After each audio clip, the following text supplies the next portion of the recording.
Por que tendes tanto medo? É a pergunta que Jesus hoje nos faz. Por que tendes tanto medo? Veja que os discípulos estão ali no mar e o mar está revolto, as ondas começam a ameaçar a sua embarcação, enquanto isso Jesus está dormindo. Os discípulos então ficam apavorados e correm até Jesus para despertá-lo, para suplicar-lhe o auxílio, o seu socorro. E é nesse contexto, no meio dessa tempestade, que Jesus então indaga, pergunta-lhes: por que tendes tanto medo? Talvez a sua condição hoje seja muito similar a esta condição dos discípulos. Há uma tempestade terrível. E a embarcação da nossa vida, a embarcação que é a nossa família, que é a nossa casa, ameaça sucumbir. Mas Jesus está dizendo, ao mesmo tempo o Senhor então vai revelar qual é a raiz desse medo, qual é a raiz dessa ansiedade.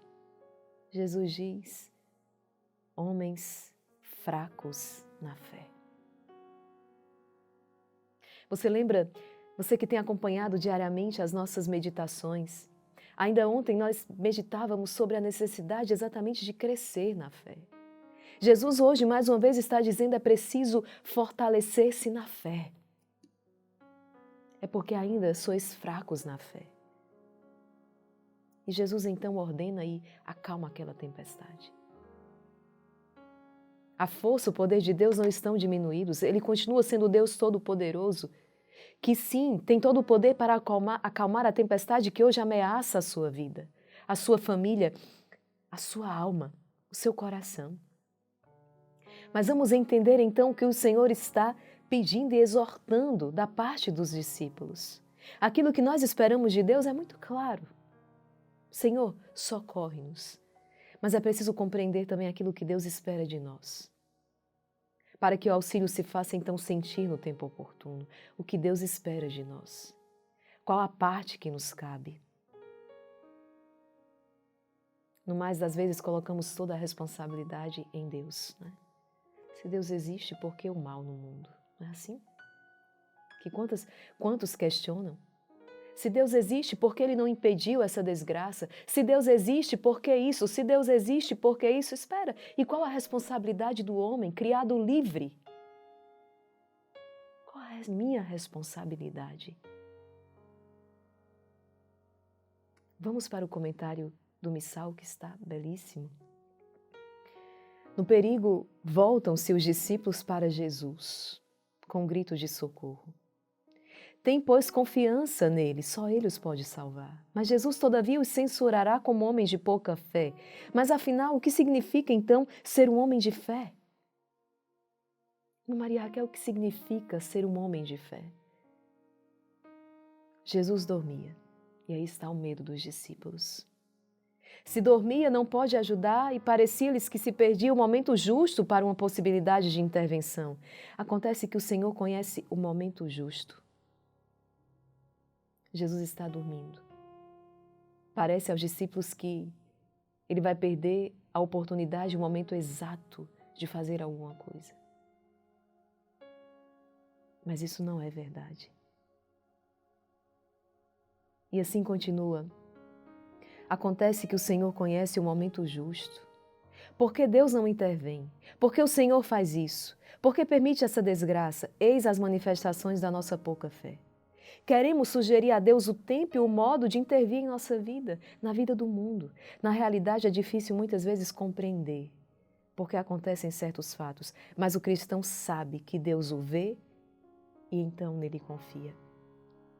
Não fica inerte, se esforça, reza, porém, acima de tudo, tem grande esperança. Põe a sua confiança em Deus. É aquela história, se a embarcação permanecer, então Deus é Deus. Se a embarcação naufragar, Deus continua sendo Deus. Se eu for curado desta enfermidade, Deus é Deus. Se eu não for curado deste câncer, Deus continua sendo Deus. Entende? Porque Deus não deseja o mal, não criou o mal, não quer.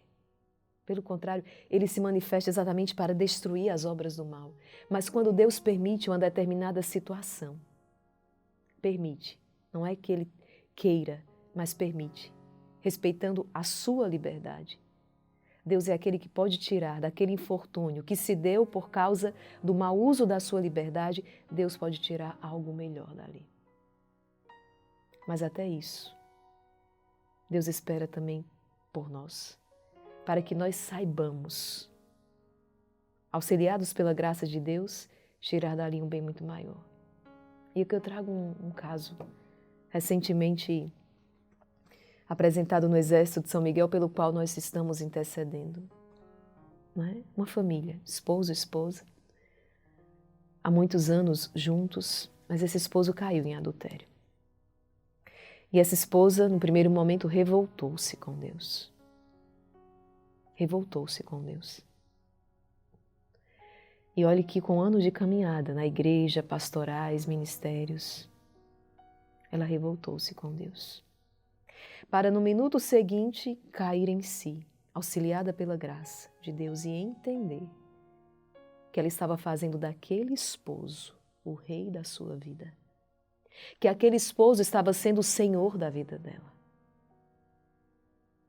Foi uma desgraça, o adultério, sem dúvida. Deus deseja isso? Jamais. É um pecado terrível. Mas diante daquele infortúnio que acontece por causa do mau uso da liberdade desse esposo, que caiu na tentação, embora a palavra diga, não sereis tentado acima das suas forças, ou seja, ele poderia ter resistido à tentação, mas não quis resistir, ele quis cair nela. É o uso da liberdade, o mau uso desta liberdade. Tornou-se escravo do pecado. Mas essa esposa, traída, machucada, ferida, no meio dessa dor, ela percebe que ela estava também em pecado, porque na idolatria. Esse homem tornara-se o Deus da vida dela. E foi preciso uma decepção tão profunda para que ela pudesse cair em si e recolocar, reentronizar Deus no lugar que lhe cabe, no trono do seu coração. Ela disse, eu compreendi, eu preciso de Deus, eu preciso caminhar na graça de Deus. Confessei-me, voltei a comungar e agora a minha missão, rezar pela conversão deste esposo. E peço, rezem também pela minha conversão. Vejam. Percebem? Se esse esposo voltar para casa, Deus é Deus. Se ele não voltar, Deus continua sendo Deus. A maior obra no coração desta senhora já aconteceu. Deus foi reentronizado. Deus voltou a ocupar o lugar do qual ele jamais deveria ter saído, o trono do coração desta senhora. Para enxergar tais coisas, para enxergar para além da dor, para além do sofrimento, para além do infortúnio, é preciso ter fé. Se não tivermos fé, não conseguiremos. Vamos nos revoltar, vamos murmurar, vamos blasfemar, vamos nos condenar, porque não é Deus que manda um filho para o inferno, somos nós que nos precipitamos no inferno. A minha avó, ela fazia esse comentário, ela dizia, eu não acredito que Deus, sendo tão bom e misericordioso, possa mandar um filho para o inferno. A minha avó estava certa. De fato, Deus não manda um filho ao inferno. Mas é este filho, ingrato, rebelde, obstinado no seu pecado, que se condena ao inferno. Somos nós os responsáveis por esta sentença. Vinde a mim, benditos, ou afastai-vos de mim, malditos. Supliquemos ao Senhor que acalme as tempestades da nossa vida e que nos dê uma fé suficiente para sairmos vitoriosos de todos os nossos combates. Ele disse que se fosse do tamanho de um grão de mostarda, a menor das sementes, já veríamos coisas extraordinárias. Mandaríamos que a montanha se deslocasse de um lugar para o outro e ela iria. Fé. Que o Senhor nos dê uma fé viva. Vamos proclamar esta palavra, suplicando também ao Senhor que acalme então tantas tempestades que hoje se abatem sobre os barcos das nossas vidas, nos trazendo a paz, a coragem, a calma, a prudência, o discernimento, a sabedoria. Pelo sinal da Santa Cruz, livrai-nos Deus, nosso Senhor, dos nossos inimigos. Em nome do Pai, e do Filho, e do Espírito Santo. Amém. Vinde, Espírito Santo, vinde por meio da poderosa intercessão do Imaculado Coração de Maria, vossa amadíssima esposa. Evangelho segundo São Mateus. Naquele tempo, Jesus entrou na barca e seus discípulos o acompanharam. E eis que houve uma grande tempestade no mar, de modo que a barca estava sendo coberta pelas ondas. Jesus, porém, dormia. Os discípulos aproximaram-se e o acordaram, dizendo: Senhor, salva-nos, pois estamos perecendo. Jesus respondeu: Por que tendes tanto medo, homens fracos na fé? Então, levantando-se, ameaçou os ventos e o mar e fez uma grande calmaria. Os homens ficaram admirados e diziam: Quem é este homem, que até os ventos e o mar lhe obedecem? Palavra da salvação, glória a vós, Senhor. Perceba que muitas vezes nós nos dirigimos a Deus como se houvesse como se Deus pudesse perder num combate, sabe? Nós precisamos refletir sobre isso. E Deus não perde em uma batalha. Deus ganha sempre. Deus é vitorioso sempre. E aqueles que caminham com Deus e em Deus são vitoriosos com Ele. Nos atesta a palavra, nos atesta a história da salvação, a vida dos santos. Por isso não precisamos temer. Ainda que estejamos diante de um fracasso, humanamente falando, saiba, é aparente. Porque quem caminha com Deus não perde. Por exemplo, a perda de um emprego, uma perseguição no trabalho e de repente você foi demitido por causa disso. E você pode olhar humanamente para essa situação e dizer: nossa, mas eu rezei tanto. Eu fui perseguido, eu fui demitido injustamente. Onde está Deus aqui? Entender que Deus não perde. E se você caminha com Deus, se você entregou esta situação a Deus, mesmo diante de uma injustiça humana, o melhor nesta hora é sair deste trabalho. Porque neste momento, isso era de fato o melhor para você. Como, quando, porque, isso aí, com o passar do tempo, é que nós podemos então compreender o que agora não compreendemos. Nas provas, nas dificuldades, a nossa fé vai amadurecendo, vamos crescendo também. E Deus tem aquilo que é sempre o melhor. Por isso, confiar nele.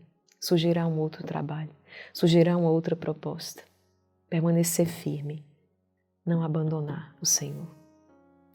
Confiemo-nos com muita fé à Santíssima Virgem Maria, aquela que acreditou e por isso é proclamada bem-aventurada. Aquela que continuou acreditando, mesmo segurando um filho morto nos braços, ela continua acreditando na promessa do Pai. Rezemos juntos. Pelo poder que lhe concedeu o Deus Pai, Ave Maria, cheia de graça, o Senhor é convosco. Bendita sois vós entre as mulheres e bendito é o fruto do vosso ventre, Jesus. Santa Maria, Mãe de Deus, rogai por nós, pecadores, agora e na hora de nossa morte. Amém. Pela sabedoria que lhe concedeu Deus Filho, Ave Maria, cheia de graça, o Senhor é convosco. Bendita sois vós entre as mulheres, e bendito é o fruto do vosso ventre, Jesus. Santa Maria, Mãe de Deus, rogai por nós, pecadores, agora e na hora de nossa morte. Amém. Pelo amor que lhe concedeu Deus Espírito Santo, Ave Maria, cheia de graça, o Senhor é convosco. Bendita sois vós entre as mulheres, e bendito é o fruto do vosso ventre, Jesus. Santa Maria, Mãe de Deus, rogai por nós, pecadores, agora e na hora de nossa morte. Amém. Rogai por nós, Santa Mãe de Deus, para que sejamos dignos das promessas de Cristo. Em nome do Pai, e do Filho, e do Espírito Santo. Amém. Filho, filha, Deus abençoe você, compartilhe esta palavra e até o nosso próximo encontro, se Deus quiser.